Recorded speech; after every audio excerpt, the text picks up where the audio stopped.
මම දැන් ලොග් වෙන්නේ ප්‍රාදේශීය ලේකම් කාර්යාලයේ user account එකකින්. මෙතන user name එකයි password එක ඊළඟට recaptcha එකට ටික් එක දීලා login යන්න. user account එකෙන් ලොග් වුණාම ඔයාලට මේ ඉන්ටර්ෆේස් එක මෙතන තියෙනවා සංවර්ධන ව්‍යාපෘති සහ භාණ්ඩ බෙදා දීම විදියට කොටස් දෙකක්. අපි මුලින් බලමු සංවර්ධන ව්‍යාපෘති.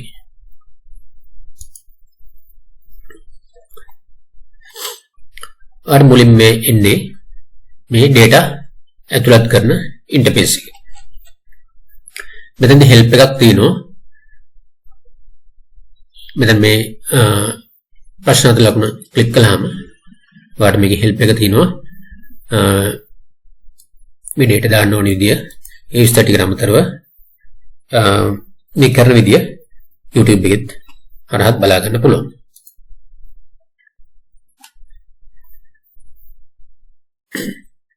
මුලින් මෙතන තෝරන්න ඕනේ මේ ව්‍යාපෘතියට අරමුදල් සපයන්නේ පළාත් සභා ප්‍රතිපාදනයේද මධ්‍යම රජයේ ප්‍රතිපාදන වලින්ද කියන එක.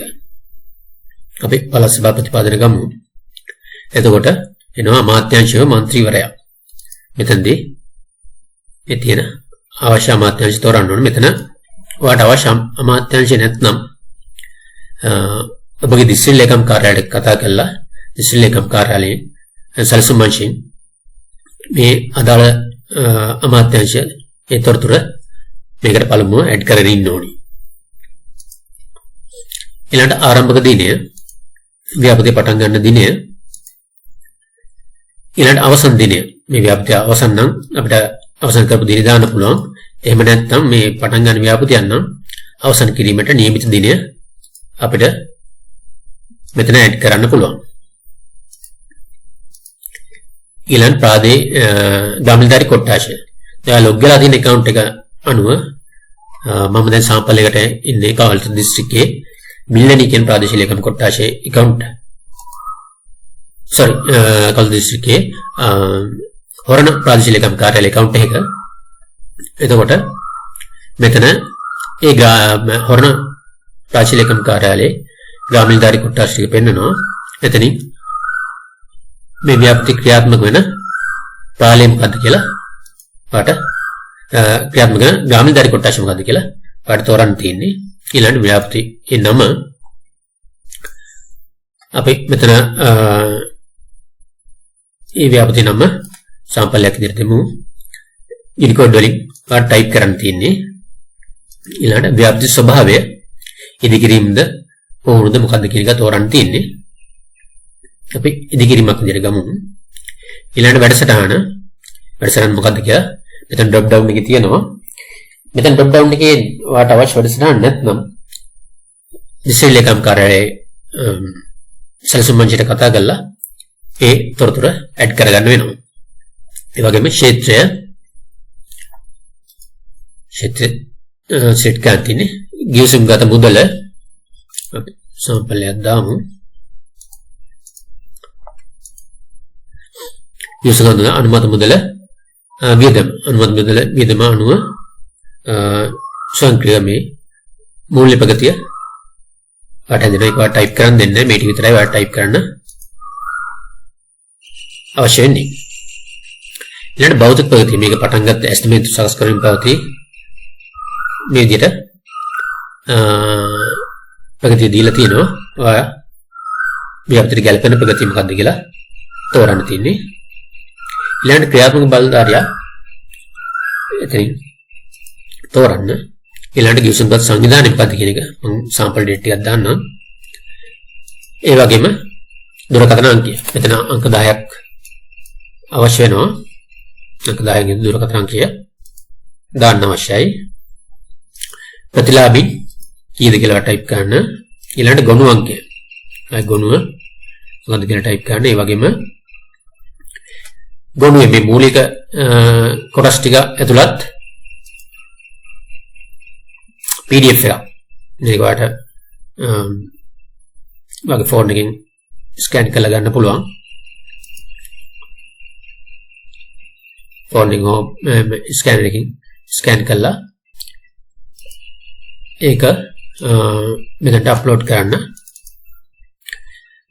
PDF එකක් වෙන්න ඕනි මෙගාබයිට් 3කට වැඩිය අඩු වෙන්න ඕනි.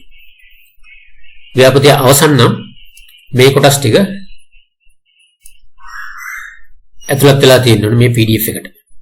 තව මොන හරි විශේෂ තොරතුරු තියෙනවා නම් ඔයාලට මෙතන ඇතුළත් කරන්න පුළුවන්. මෙතනදී සිංහල යුනිකෝඩ් පාවිච්චි කරන මම මේ ඉංග්‍රීසි ටයිප් කළේ sample data එකක් විදිහට ඔයගලන්ට පෙන්නන්න විතරයි. ගොනුවන්ගේ ගැටලුවක් නෑ.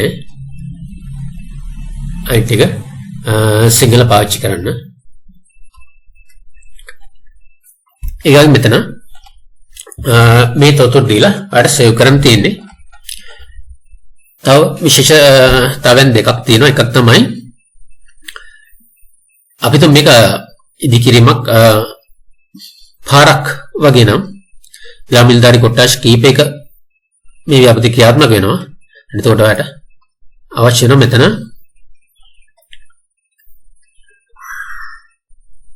ග්‍රාමීණධාරී කොට්ටාශ තෝරන එකේ පහළ තියෙනවා ග්‍රාමීණධාරී වසම් කීපයක් ඇත කියලා. ඔන්න එතන සිලෙක්ට් කරන්න. එතකොට ඔයාගේ ප්‍රාදේශීය ලේකම් කාර්යාලයේ ග්‍රාමීණධාරී වසම් ටික ඔක්කොම මෙතන පෙන්නනවා. එතනින් මේ ව්‍යාපෘතිය ක්‍රියාත්මක වෙන්නේ කොයි ග්‍රාමීණධාරී කොට්ටාශ වලද කියන එක ඔයා මෙතන සිලෙක්ට් කරලා දෙන්න. සියල්ලගෙම නම් සියලු කොට්ටාශ කියලා මෙතන ටික් කරන්න පුළුවන්. එහෙම නැත්නම් අදාළ ග්‍රාම සේවා වසම් ටික විතරක් ටික් කරලා ඉදිරියට යන්න. ඒක කියලා සේව් කරන්න පුළුවන්.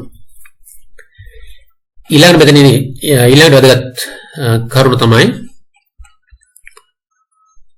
ඔයා මේ මෙතන තියෙන ව්‍යාපෘති ස්වභාවය මේක ඉදිකිරීමක්.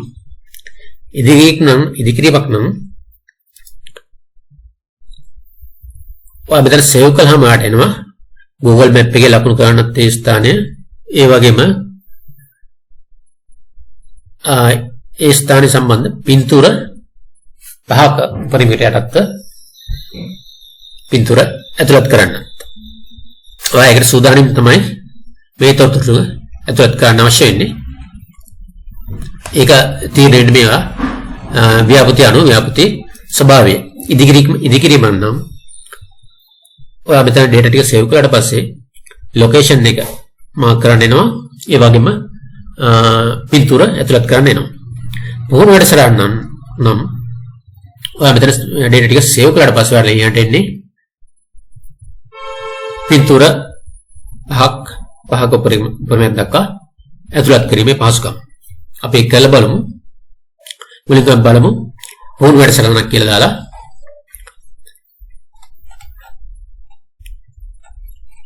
පුහුණු වැඩසටහන තොරතුරු කියලා අපි මෙතන හිතමු. අපි දාලා තියෙන්නේ. මෙතන සේව් කරනකොට මේ තොරතුරු ටික සේව් වෙනවා. ඊළඟට වට එනවා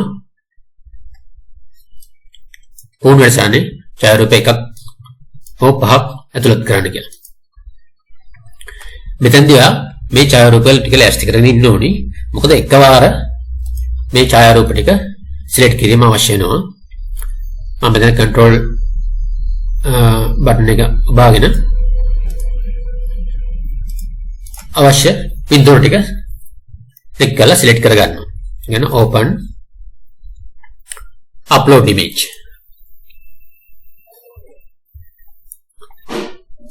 දැන් අර තොරතුරු සහ මේ ඡායාරූප සියල්ල සේව් වෙලා තියෙනවා. ඒ අපි ඇතුළත් කළේ පුහුණු වැඩසටහනක තොරතුරු.